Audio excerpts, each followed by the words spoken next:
Welcome to discussions of music, healing, and consciousness with your hosts, Chris Noble and Bill Paratzman. On this podcast, Chris and I offer a spontaneous, ongoing conversation about how music is intertwined with healing and consciousness. Our first season helped lay the foundation and build some of the superstructure for what we want to do here in Season 2, where we'll be welcoming some intriguing guests, going deeper into ancient mysteries and wisdom, and cultivating your background knowledge and curiosity. We hope these discussions will inspire your own study and practice of the musical and healing arts, and that your contribution to advancing world consciousness will be satisfying for you and transformative to those around you. Let's get started. It's summer. Nobody's going to be commuting in their car, for 45 minutes during the summer, right? Well, we hope not. We But hope if you're not. commuting, maybe it's commuting to some beautiful location where you're going Yeah, on. maybe you're going further than that. You're going hours away because you need to be in the mountains or the forest or near the beach or, in the desert, whatever it is. Perhaps you're on a road trip and you're doing what I do, which is download a bunch of podcasts on my Spotify, and then just when I don't have any data anymore in the mountains, I just knock out my Knock out podcasts. the podcasts. Here you Two go. times speed, you hear us talking like. Yeah. So wherever you're listening or watching, welcome, welcome, welcome. Yeah. And today we're going to talk about integration.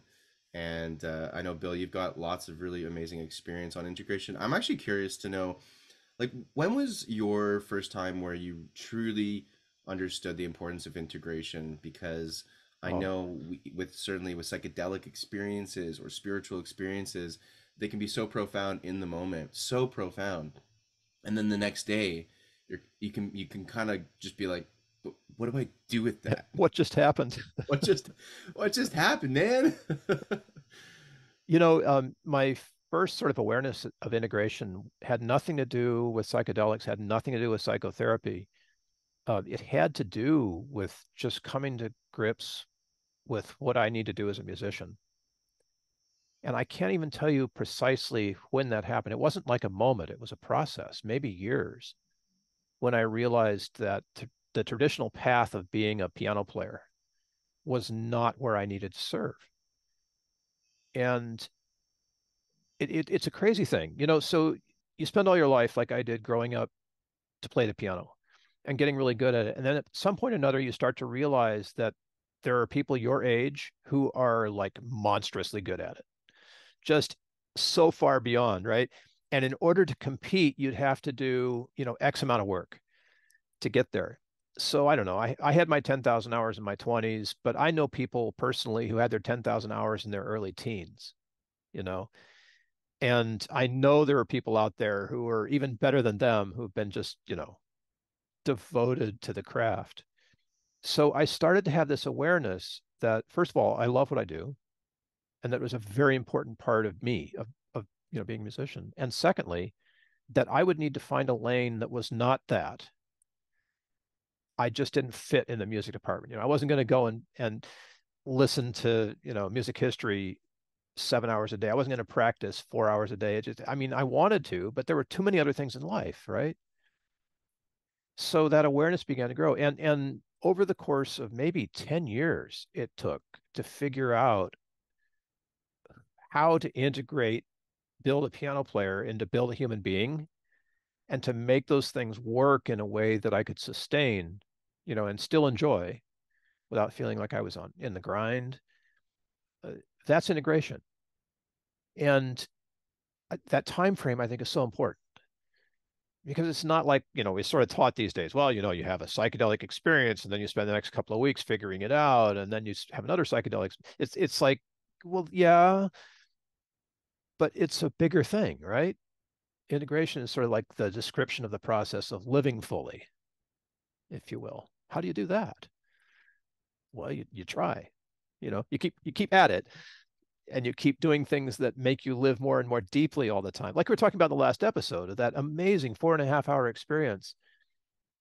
Those peak experiences are the fuel, to get you, or to maybe to remind you, like you play a great concert and it reminds you how wonderful it is to do what we do. And you forget about all of the pain and agony of practice and, all the stuff you had to do to make the concert actually happen. It all kind of disappears for a while. And then you come back and go, oh, I got to do that again. How can I take, everything I've learned up to this moment and make it a part of the very next time that I walk on stage successfully, right? And you have to challenge yourself to do that. It's not automatic. It's a dedication. They call it dedication to the craft. I don't know. How do you feel about all this, man? I'm just rambling here. No, I love it, Bill. I was actually just going to ask you. So, when you're saying, it's taking you about like a 10-year journey of integration, you could argue your whole life is a journey of Yeah, integration. you could. Yeah. So obviously we're kind of speaking generally here. But what have you found are some specific tools, things that you have done that help with that process? As an example of, we talked about in the last episode, even just journaling, writing these things down that come to you in a more heightened conscious state of consciousness experience, where we could call it a spiritual experience, psychedelic, whatever, profound, and then you download that information. Okay, great, now what do I do? And as an example, writing it down physically in a journal, pen and paper kind of style, Yeah. is one of the many infinite tools that we can use to integrate these things. So what else have you come across?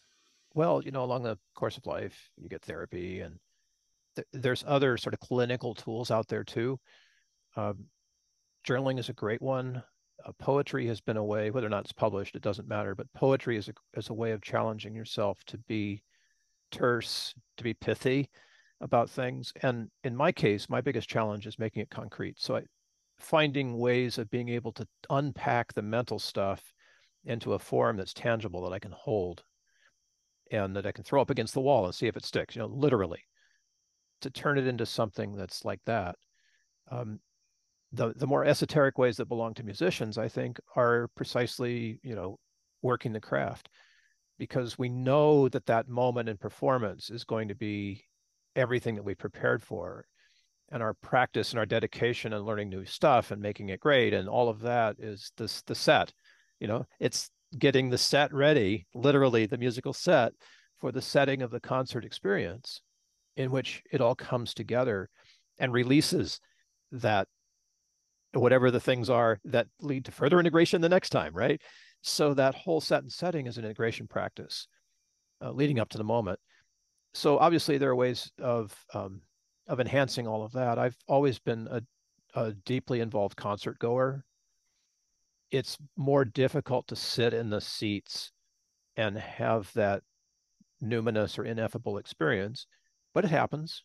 And there's several big moments where that's happened in my life that have been transformative. Um, they're Because of my upbringing and my cultural background in classical music, I think most of them are related to classical music. Although I've had some others that are pretty amazing too, like what did they used to call it, where you sat in the planetarium and some guy would do a laser light show on the dome Oh, those are in awesome. real time. Yeah. Now it's gotten so much further beyond that. It's all digital. There's a thing called Beatifica that you can see. I mean, it's truly amazing these days. But those moments, I've sought those out. But you can have a moment like that on the top of a 14,000-foot peak, Sure. right? Yeah. Or in my kid who surfs says it happens in the ocean. When Oh, you're waiting surfing for the is so waves, meditative. Yeah. and it's not like it's a relaxation moment. It's truly a peak experience where things come together and unity consciousness is present, and just all of the aspects of life become either dissolved or one together at the same moment. Those kinds of things are, I think they result, Chris, from work. Like we put in the time, we do the time, we get the amazing thing. And it's, it can happen to you without a lot of work too. And that's fine. But as a practice, if you're going to make it a practice, it goes much deeper than just, dropping some mushrooms every week. Yeah. It's so beautifully involved. Once you start to learn that, like you said, the last episode, you can have that experience without the trigger. You can choose the experience, you know? And wow, when you understand that, I mean, that's a huge motivation to want to learn to practice, right? Oh, 100%. I mean, I think for me, I have like what I created in my life is almost pretty much every week now. I go out with my friends, we do breath work, we go to this beach, where we go do breath work and meditate, swim. There's a lot of wildlife there. It's very private in the sense of just not a lot of people, and usually the people that are there are on the exact same level as us. So they kind of, it's like a bit of a secret spot for Yeah. breath workers, polar dippers, that kind of scene, if you'll call it that.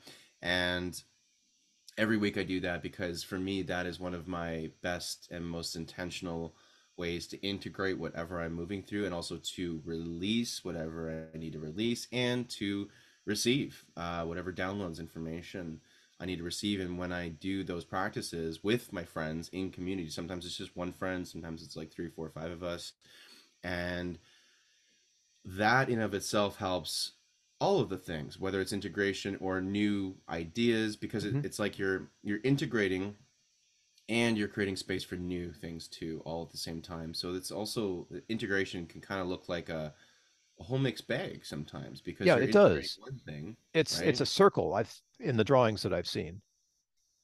Makes And, sense. psychologists have tried to break it into all these little aspects, and philosophers have done this. There's a lot of work going on out there about integration. I saw for the very first time last week somebody's done a doctoral thesis or dissertation, I guess, doctoral dissertation on the integration process with psychedelics. All And that's like, right. yay, hooray, because up until now we've really only had sort of surveys. And now there's a scholarly work about it. And it includes community, it includes the spiritual aspect, it includes the clinical aspect. All of these things are part of it. And it includes the nature of the circular journey, right? It's maybe a torus is a better way of describing it. The expansion and contraction of the vibration of integration, right? And it's all of those things. And I'm so encouraged by this work that's coming out right now. Right. It's Yeah. just it's a beautiful support for everyone's understanding that this sort of compression and release is the way things work, and it's not bad. When you're compressed, it's not bad, it's just before release. And when you're released, it's not the end, it's the next. You're waiting for the next vibration to take place. So that I don't know, it's such a beautiful thing that the awareness in the world is reaching this moment. Oh, 100%. And you just reminded me of something that I learned last night. No, I relearned. I kind of already knew this, but it's nice to be reminded. And in the practice of breath work, for example, it's not just the breath, which is really important. It's the repetition of the acts that you're Yes. doing. Yes. So when it's like, why in Kundalini yoga do we repeat the same motion like over 100 times sometimes? Or in certain meditation practices, you repeat the same mantra over and over and over. When I was trained in transcendental meditation, all I had to do was repeat one mantra over and Yep. over and over and over until I'm done. And the power in repetition is actually, what it does is it puts you into that trance state. So when you're repeating something over and over and over and over and over and over again, that's what gets you into a trance state. That's what gets you into that altered state of consciousness to then bring in the downloads and the new ways of thinking, and the realizations that you're looking at, maybe the realizations that you had no idea about, and all these things. And that's also a huge part of the process, is just the repetition. And it might sound maybe a little boring, but that's actually the most exciting thing about that, these processes, is the repetition, and how something that simple, like just breathe, that's it, repeat, repeat, repeat, Yep. or mantra, repeat, repeat, repeat, or if it's a walking meditation, 1, 2, 3, 4, 5, 6, 7, 8, 9, 10 steps and repeat, or whatever it is, it's always this form of repetition. And that's what brings us into a trance like state, altered state, to receive all this stuff. So again, for those watching and listening, that's another really basic thing. Like, think about, you could apply that to gardening.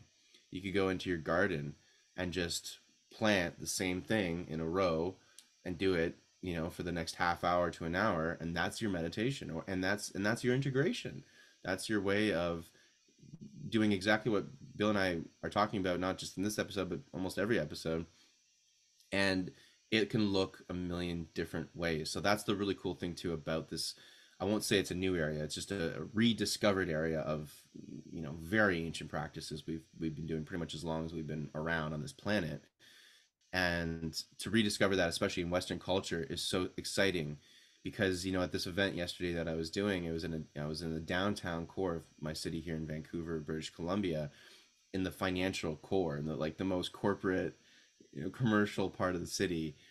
And the people that would come into this event were kind of that vibe. They're the Yeah. downtown, well put together, pretty, got lots of money and all that kind of stuff. And yet at the end of the day, they're also human, just like all of us. And they, through these repetition exercises, through breath work and some music, meditation, they all had profound experiences, and they're all individual. And what I loved hearing from one participant in particular, she's like, because you're talking about the cyclical nature, the circular nature of integration. She's like, I went back to this exact same challenge that I've been working on that I thought I moved through a month ago in another, psychedelic ceremony.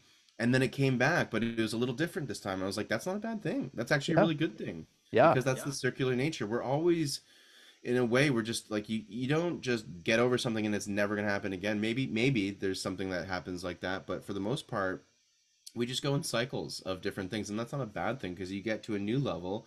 It's like any game, you level up and then you're here, and then there's new challenges, and you level up to then get those challenges, then there's another one, and it's just, but if you can learn to enjoy that journey and appreciate that, I think that's where a lot of peace can be had, because sometimes you'd be like, oh my God, when is this ever gonna end? I'm like, well, doesn't really. It doesn't. It's kind of life, right? What you're describing is essentially the project that I call the museomorphic quest. And I don't want to give away any of it right now, but repetition's a big part of that. So I discovered when I wanted to take my own life that the repeated music that I was listening to had a huge effect on me. Mm. And since that experience, I've discovered, that was before science, but since that experience, I've discovered that neuroplasticity is very much a part of repetition. And if you can take a behavior that you don't want and begin to repeat it in a way that you do want. So, my experience of being suicidal, I learned how to deal with that in a way that opened a door to growth rather than close the door to life. And by aligning the music with that open door, it changed the nature of the experience for me in a way that was healing and transformative. And ultimately, that's the way that I work integration with music, right?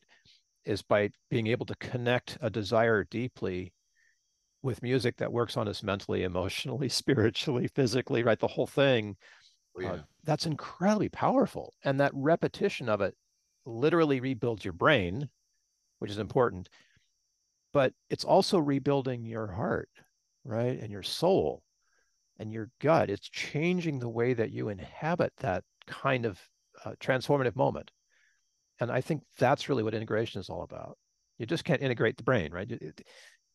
Although we've been doing yoga and breath work, we've been doing yoga and meditation. They're integrative practices that we can come to that do hit all of it, right? They're full MEPs. They hit the mental, emotional, physical, spiritual. But music has been there all the time as a full MEPs practice. Just from day one, first time we made a sound, the sound was affecting us all four ways. And by getting psychedelics and music into that space, it's creating such an awareness for the potential of integration, more than just figuring it out psychically or more than just figuring it out physically, like how you learn to move or change your golf swing. Uh, my, my background is classical piano player, and classical piano players are weird. Like we're a strange breed. Think about this. Our entire objective is to repeat the same notes over and over and over. I mean, how many times did Horowitz play the same piece of music? But that's a practice too, because every time you hit it, it's got to be new. And if you aren't doing your work, it's going to sound mechanical. And by doing the work, I mean not just getting the finger stuff down, but you've got to come to it with a new emotional insight, with a new, mental grasp on the complexity of the music. All of these things inform your practice. So you've got the physical, I can move your hands, but when you do those things, that also opens up the spiritual. So this transformative work, this integrative work that we do as classical pianists, often gets a lot of laughs. Like somebody said, well, you should never perform Mozart before you're 30. And it's a good point, right? Because anybody can play the notes, but until you have a depth of life, right? You're not ready. You've done the work, but you need to keep doing the work until you reach that moment where you can fully integrate all the aspects of what's in a piece of Mozart. That sounds so simple, right? But they're, oh, it's so deep, right? So it's um it's kind of an analog of the integrative experience being a classical piano player. And don't get me wrong, like jazz musicians work equally hard, regardless of their chosen genre here. Studio musicians have got to be able to nail it out of the gate the first time and sound like they meant it, right? Yeah. That's a huge talent because oftentimes they've never seen the music before, right? It could be any genre too. And it could be any genre. So this discipline that we musicians still have is one that, not that everybody's going to be a musician, but the discipline, the factors of it, the parts of it that result in the practice and the production of what we do, uh, these are practices that are inimical to every kind of integration that needs to take place. It's not just therapy anymore, people. you know, Oh, it's fun. and it's not just a trip anymore because the requirement is to combine the two. Exactly. We keep talking about hybrid events and these combining all these things together. That's really what it is. It's like this Yeah. cocktail. It's this 8 course meal, where you're just really trying to find the best combinations. And guess what? You're the indicator of the best combinations. Everyone's going to have a different Oh, combination of I'm things so that glad you really, said that, right? right? Because bless their hearts, there won't be any protocols for this, right? Well, you kind of do this, you kind of do that, and then and maybe, but it really is individual. And as guides, our job is to help people through their individual thing, like kind of give them some guardrails, but not take them by the hand. They still have to, carry them their way down the highway if that's what it takes to find their individual integrative moments. You know? And these are these ancient teachings like you get from the Bible and these other ancient texts that talk about, you don't want to spell it out for these people, for anybody, because that's not, you can't retain it that way. It's Yeah, the, and you really can't. You know, right? I can't I'm just, not a big chapter and verse guy, but I'm just thinking right now. If somebody said, "Jesus, where's the kingdom?" And he said, "Well, you're going to say it's here, it's there, but it's not. The kingdom of God is within you." exactly. Right? They wanted to know what's the protocol? How do I get there? And he said, "Well, just look inside, man, because it's individual for every one of you." 100%. And I've been experiencing that viscerally with a self-love journey that I've been going on myself personally, and That's it's my right. own, it's Yeah. been within me this whole freaking time, and that's the most hilarious and profound feeling to really have moments where I come out of these practices laughing almost every time because of the simplicity and I know. I mean, the I'm having chills right hilarity. now. If you're listening to this, Chris has this big smile on his face, and we've talked about this, and I could just see in your face that that's what's going on, right? You're like, you're laughing because, and it's not any of our fault. We're conditioned and programmed to think everything is outside of ourselves. Everything that we need to feel happy, to feel satisfied, to feel fulfilled, uh, any of those feelings that I think every human being is striving for, to feel connected, right? To feel love, all of those things that we yearn for, we've been programmed and told that it's, oh well, you'll feel that when you get your dream job, you'll feel that when you have your dream relationship, your perfect partner, you'll feel that when you make $1 million, you'll feel that when you get that right car, when you get that nice, shirt, whatever that external thing is, when you travel. I used to think that too, like that. We've all fallen victim to this, me too. Oh, I'll feel better when I buy that new instrument. Yeah, yeah. Well, it's Whatever an the thing. integration practice, man, because you're finding out what works integratively and what doesn't. 100%, 100%. And for me, I found my self-love journey just came through different moments of intention where I would, go through my day and just make an absolute point to tell myself that, I love myself, physical touch, I would give myself a hug and treat myself in the weirdest way that it sounds, but I would treat myself like I was my romantic partner, Hmm. and that, Yeah, I'm in a relationship with me. can't give what And you haven't got, right? So give it to yourself. well, yeah, and I'm not in a exterior relationship right now, and it's a perfect time for me. And anyone, like, you can go through this journey in marriage and in a relationship too. It's definitely not. You definitely don't have to be solo to have this experience. And for me, like that's just been my circumstances. And what a profound realization to be really truly in a relationship now with myself, so that when I'm having other experiences in my life, I know I don't, anything that I'm now doing externally, I'm doing it for pure intentions, at least as pure as I can feel that they are. And what I mean by that is there's a lot less reliance on these external things to make me happy, to make me feel fulfilled, when I'm already there. I've already got that. So everything I'm doing is kind of just icing on the cake. Everything that happens around you, it starts to become like, you get a beautiful sports car all of a sudden, you're like, wow, this is great. Awesome. Can't wait to go drive this on the 99 highway up to Whistler and look at the coast and the ocean and just have this beautiful ride. And you're in a form of gratitude and appreciation, but you didn't need that car to get there. It just was this really fun icing on the cake. It's the cherry on top. It starts, these things all just start to become these nice colors to your already beautiful and colorful life. So, yeah. I should probably say at this point that Chris's contact information is in the show notes. I am doing some coaching now, just as Bill is. So, we want to share this. That's why we're doing the podcast. We want to Yeah, share our own personal journeys, and they are personal journeys because your journey, listener and viewer, is always going to look a little different. But take these little nuggets, anything that resonates, or even maybe hearing what we're saying and being like, I don't like any of that. I'm not resonating with that. But in doing so, it's maybe opened up another thing that might work for you. bingo. And Yeah, not yeah, a one size fits all. Definitely yeah. not. It's really cool to be encouraging people. It's like, I talked about earlier. I've had this dream of playing the piano in non-traditional places. I've played in a lot of concert halls, right? But let's go out into the world with this. I forget who it was that managed to get a piano onto the top of a mountain, but that was my dream for a while. Grand piano, top of the mountain.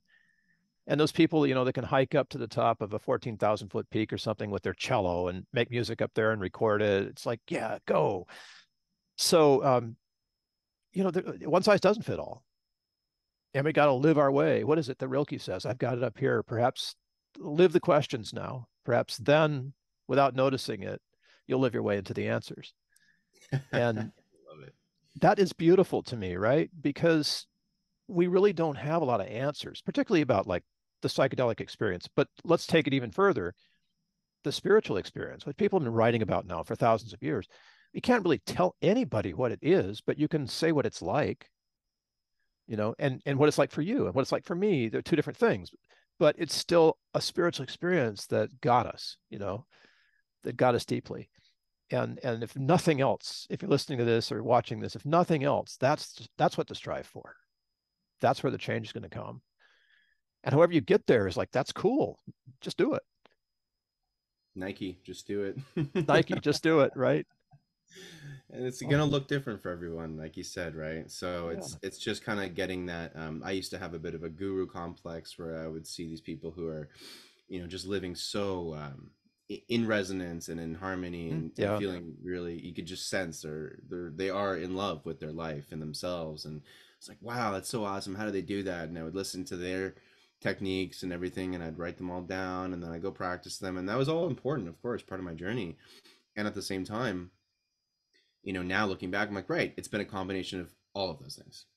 Yeah. And it's my own now version of all that, which is Yep. unique to me and only to me. And It's a just stew. as, right? And it's a beautiful one too. And by the way, it's informed by all you out there too, because this isn't a solo journey. We do have these individual experiences, but all of us like contribute to that individual experience in some way. And that communal connection, I'm not even sure that's the right word for it. Uh, Help me out here. I don't even know if Collective. there are words, but Well, we're a collective consciousness, yeah, it's a collective consciousness. Yeah. right? So this whole planet, our whole human race, we're connected with every living thing in the universe. Let's be honest. We know this through quantum entanglement. Yep. Yep. 2022, the year 2022, the Nobel Prize for Physics went to these quantum physicists for Yeah. their work on quantum entanglement, Yeah. because it's quantum entanglement is so amazing. You can take one particle and then take its pair and move it halfway across the universe. And when you switch that one particle, it will automatically switch the other one that's halfway across the universe in real time, like at Yeah. the exact same time. Yeah. meaning that everything in time and space is all Yeah. intricately connected in one place and source, meaning all of us are. So it is not an individual journey, it is a collective journey, even if you think it's just you. Even if you think it's just you. So you're not alone on this one, folks. You're not Yeah. alone. And if you do want to have some direction or some suggestions, ideas of what you can do, feel free to reach out to Bill or myself, and just set up a conversation. We'd love to talk to you and just listen to your journey Yeah. and see how we can help. Open the circle. We've been talking now for, I don't know, how many episodes? We're on a bunch. I don't know. And these are the conversations that matter, not Chris and I have this conversation that matters to us, but have these conversations with other people too. And just see how it works, cut right to the good stuff. You can leave the weather and politics and money and all the rest of the crazy out of it. Just go right to the core of what matters. And it's so refreshing to do this. It's funny you say that, Bill. It's something I've been consciously doing now in conversations where they'd be like, like last night at this event, I was talking to a woman afterwards, and she's like, "So, what are you up to these days?" And I'm like, I could say I'm working on such and such project. I could say a lot of different things. I'm going on tour in July or something. I could say all these things, but I was like, I'm really working on my self love journey right now, and I could just in that moment like just said that, and like she lit up, and she's like, "Oh my God, I'm kind of doing something similar," and then within 1 minute of our conversation, we've gone to a depth of utter beauty within Yeah, this conversation just because you just cut to it. you And just you'd be cut to it. surprised how many people are totally wanting that. Yes, I completely agree. I do a lot of volunteer work in recovery, substance abuse recovery, and I love people in recovery because they can do that. They go right there, right? And they're talking about completely different subject matter, but that doesn't matter. What matters is that they're going to that place and they've learned how. And I think a lot more of us, once we learn how and how to, it's safe to do that, we're going to have the same kind of beautiful experiences that you just described, right? Because they're available to us. All I have to do is go there. Yeah, you can have enriching conversation, a conversation that leaves you energized and not drained. That's Yeah. the difference. And feeling supported and part of a community and like, you know, you're not alone, Bill. Exactly. So yeah, everyone watching and listening, let us know how your journey has been on integration, and what methods and tools do you use, and what experiences have you had? How do you like to connect with your community? And what kind of delicious, juicy conversations have you had recently that leave you feeling really enriched? Because basic human interaction can be some of the most beautiful experiences you'll ever have in your whole life. I mean, we're not we're not a solo species. We're not polar bears. We don't thrive in isolation. We really do thrive in community, and of course, we need our alone time like anyone. But we truly thrive as a species in community. So let's lean into that. You said it, brother. Thanks for this, Thank as you, Bill. always. As always, aho everyone. Aho, everyone.